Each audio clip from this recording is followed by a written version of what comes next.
Coming to you from the Deep South, this is the Blue Collar Leadership Podcast.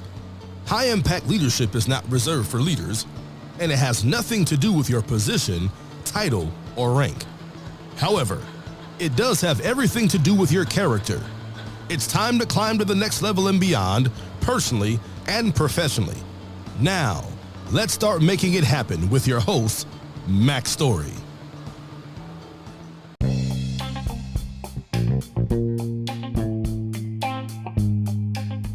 Before we get started with today's episode, I want to take a few moments and give you a preview of what you're about to hear and also direct you to some other series that I already have completed on my podcast.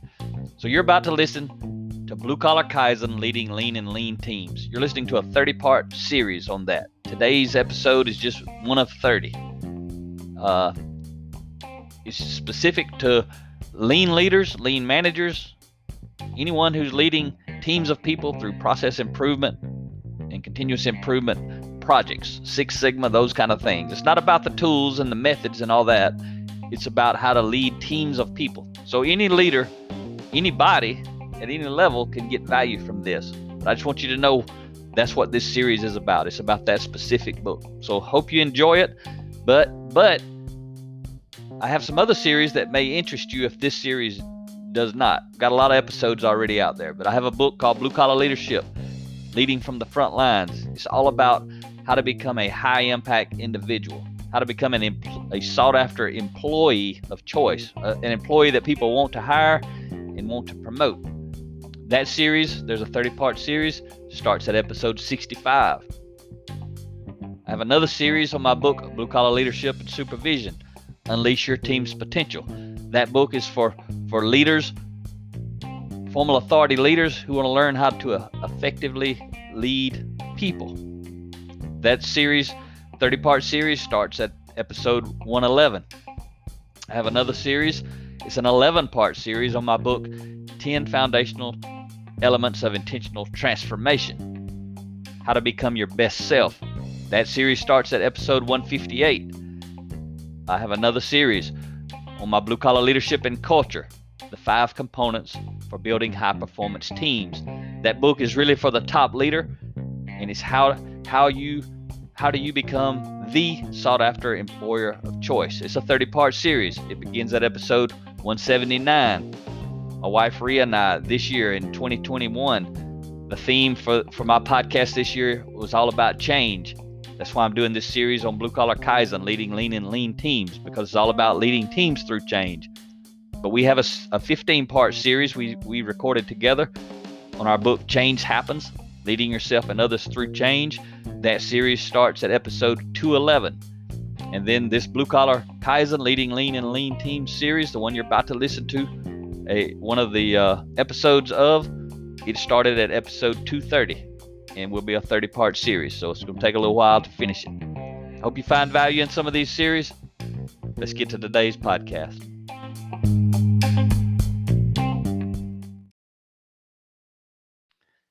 Hey folks, thanks for listening to the Blue Collar Leadership Podcast today. Today we're on chapter 24 of 30, or part 24 of 30 in this 30-part series. So I'm glad you stopped by. Today we're going to be talking about the power of how. The subtitle of this chapter is The Best Leaders Ask the Best Questions. So if you have been following along in this series, you know this is actually the 5th chapter in a row related to asking questions. Questions, I'm telling you, questions are a leader's best friend if you know how to use them and you have the character that allows you to build trust, and people are not suspicious of why you're asking questions, or they're not fearful, or they're not worried about getting in trouble, that sort of stuff, then questions can become your best friend. So I want to open up this chapter with a quote from Dr. Henry Cloud. And he says, "Certainty is one of the weakest positions in life. Curiosity is one of the most powerful. Certainty prohibits learning. Curiosity fuels change." So if you're leading lean, there's no doubt you're leading change.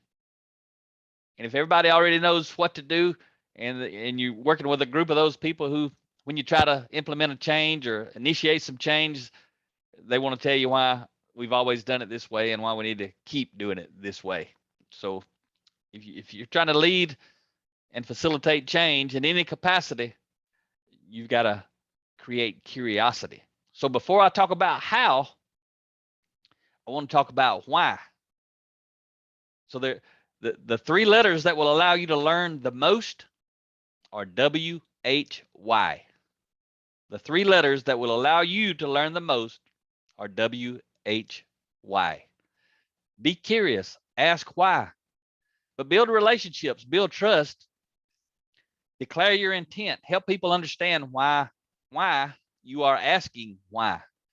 And what I'm talking about is when you're being curious, you can learn the most by asking your team why do you do it this way? Why have we never changed it? Why do you feel the way you feel about what we're discussing? Why do you think this will move us forward? Why do you think this will hold us back? Why do you think we don't need to check with that department? Why do you think we do need to check with that department? What I'm trying to do is get you to ask why, but you got to tell them up front. Whenever you start asking why, you're not asking why to blame people. You're asking why to learn. You want them to see you as a 5-year-old who wants to learn, not as a boss or a dictator who wants to blame or point fingers. And people who are not used to this, you've got to teach them and help them understand. Then you've got to model it. So this chapter is not really about why, but I wanted to throw that in there. So there's three more letters that are powerful to you as a leader. The three, so WHY, those are the three letters that allow you to learn the most if you use them wisely. But HOW are the three letters that will inspire others to think the most. See, when you're asking people why, you're allowing them to teach you and share with you and influence you. But when you ask how, you're motivating and inspiring others to think. You're provoking thought. So when you're leading anyone, it could be a child at home. It could be your team. It could be your boss, be someone who reports to you, be someone beside you on the org chart. Doesn't matter. It's a principle. But when you're trying to come up with something new or a different way of doing things or something like that, don't just pop out. I mean, I used to do this. I used to say to a team, because I wanted to allow them to have control and responsibility. So I would say, can we do something? I didn't want them to see me as a dictator. But I learned this principle from John Maxwell some years ago, and he talked about asking how versus can. Because a lot of people, and I used to be guilty of it. I used to be guilty of asking, can we do something? As soon as I learned this, I started saying, how can we do something? Not, can we combine these two pieces of equipment together to get rid of the space, the wasted space, the wasted inventory in between, the opportunities for quality problems, all kind of things. Can we combine these two machines? I used to ask sometimes. As soon as I learned this, though, I would say, how can we combine these two machines? You see, when I say, can we, I was already placing doubt. Anyone who's listening thinks, I don't know if we can or not. So it made it real easy for people to say no. So if you're the type of person or leader or parent who asks people, can we do something? Can you do something? You're placing self-doubt already. You don't want to do that as a leader. As soon as you put how in front of can, you change everything. The entire dynamic changes. How can we put these two machines together? That communicates that I know there's a way. It communicates that I'm humble enough to know maybe I don't know the way, or I don't know the best way. It communicates that I think you can figure it out because I'm asking you the question, how can we? It puts you in gear. Or how can you?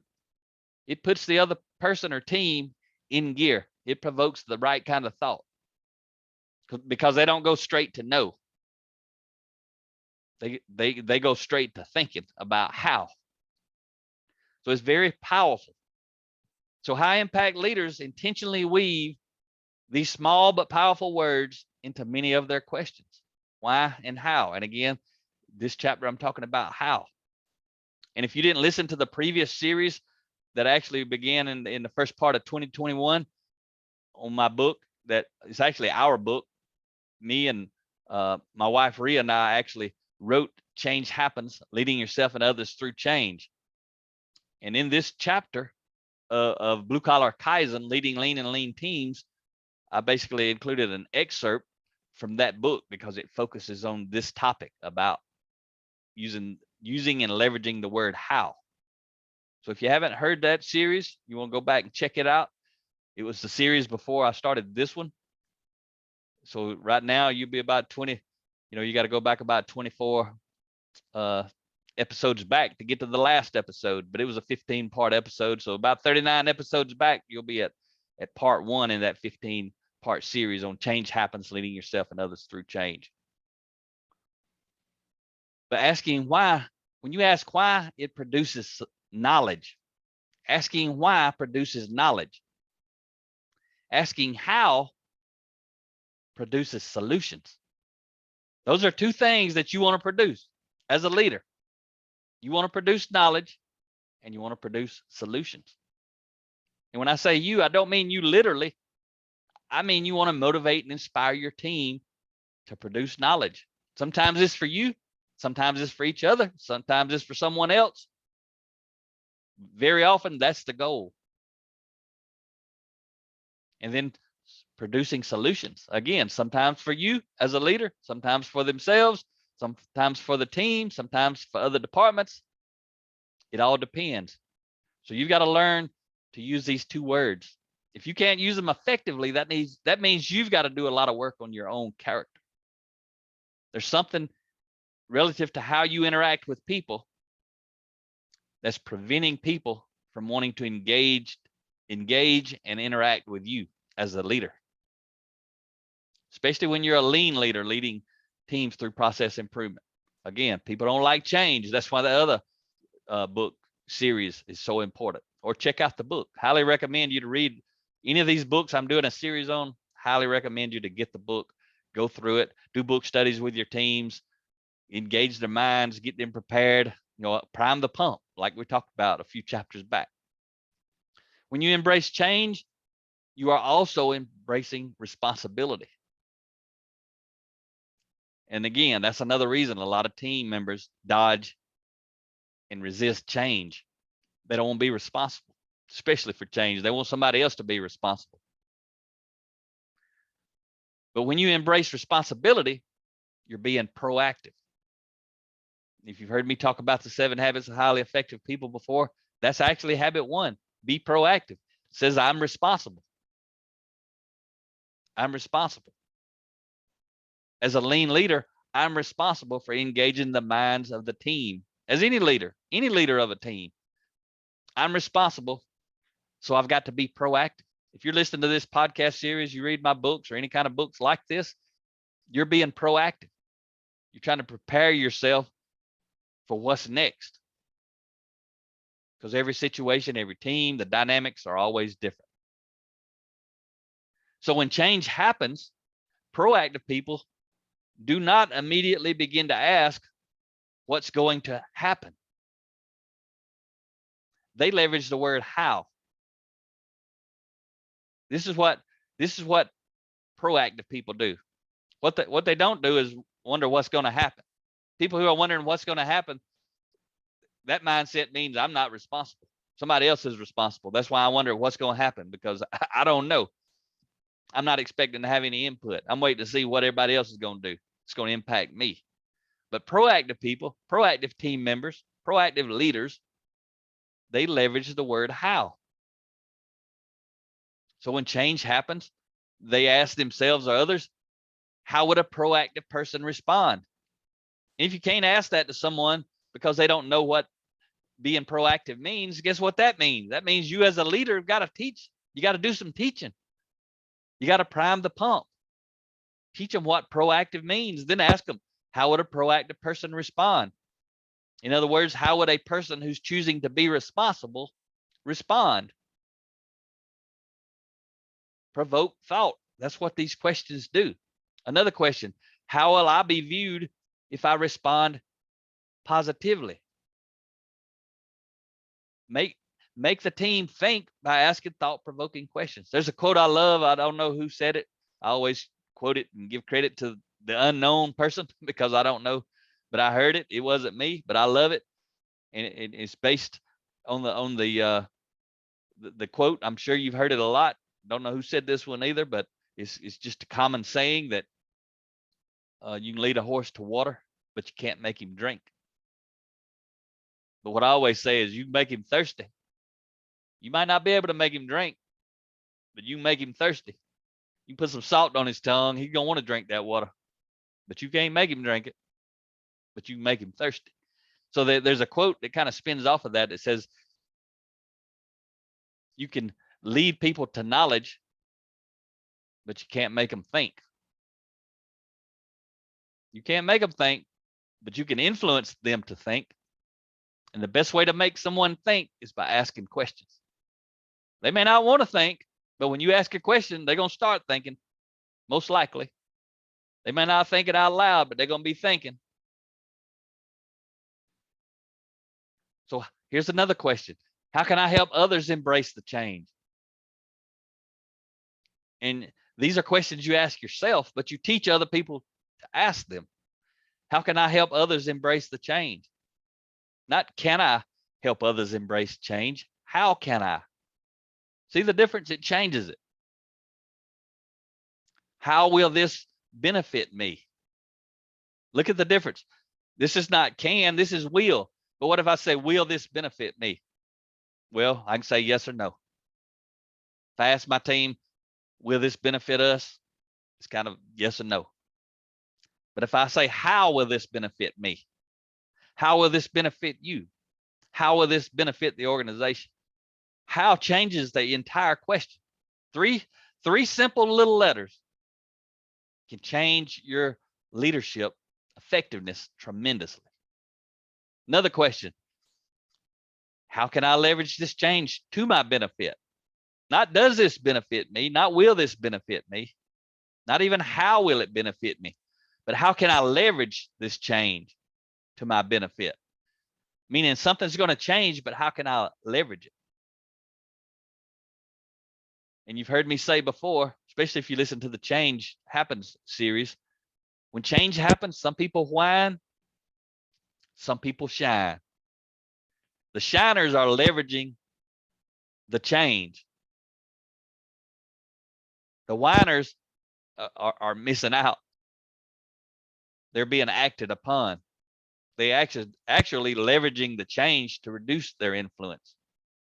Exactly the opposite. That's what happens when people whine. And you already know this. It's common sense. But how will this benefit our team? Not will it benefit our team, but how will it benefit our team? How will this benefit the organization? How will this make us more competitive? How can I help make it happen? That's a big one. You as a leader need to be asking, how can I make it happen? But you need to motivate and inspire your team to ask themselves these questions, especially that one. If they want to shine when change happens, how can I help make it happen?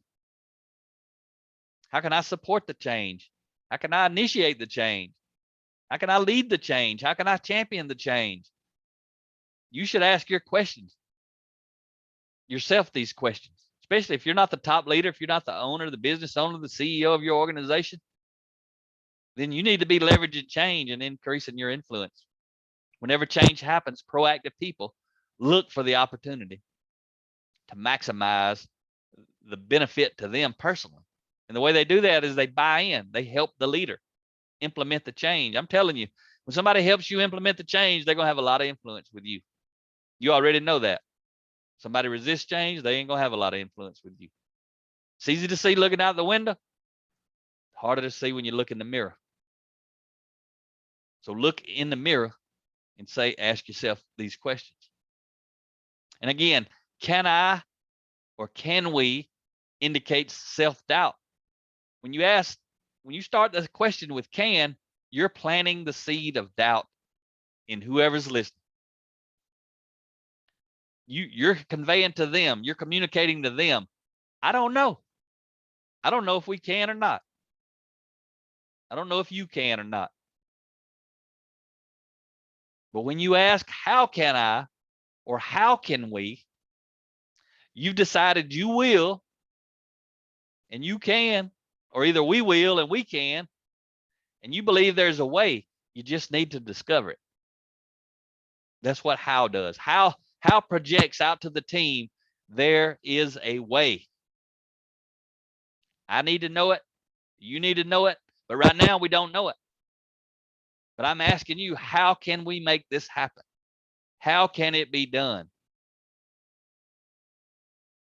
Now you've planted a seed that's going to lead to thought. Hopefully to synergy, where the team communicates together and comes up with an idea better than they could have alone. So I'm going to cut today's episode off with this quote right here. I'm going to end it, wrap it up by a quote by Dorothy Leeds. She says, when you want to persuade, you'll always get further by asking a question than by making a statement. Wow. That's powerful. I'm going to say it one more time. When you want to persuade, you'll always get further by asking a question than by making a statement. You've heard me say before, high impact leaders lead with questions, not directions. Another way of saying exactly what she just said right there. Hope you enjoyed today's episode. Talk to you next time.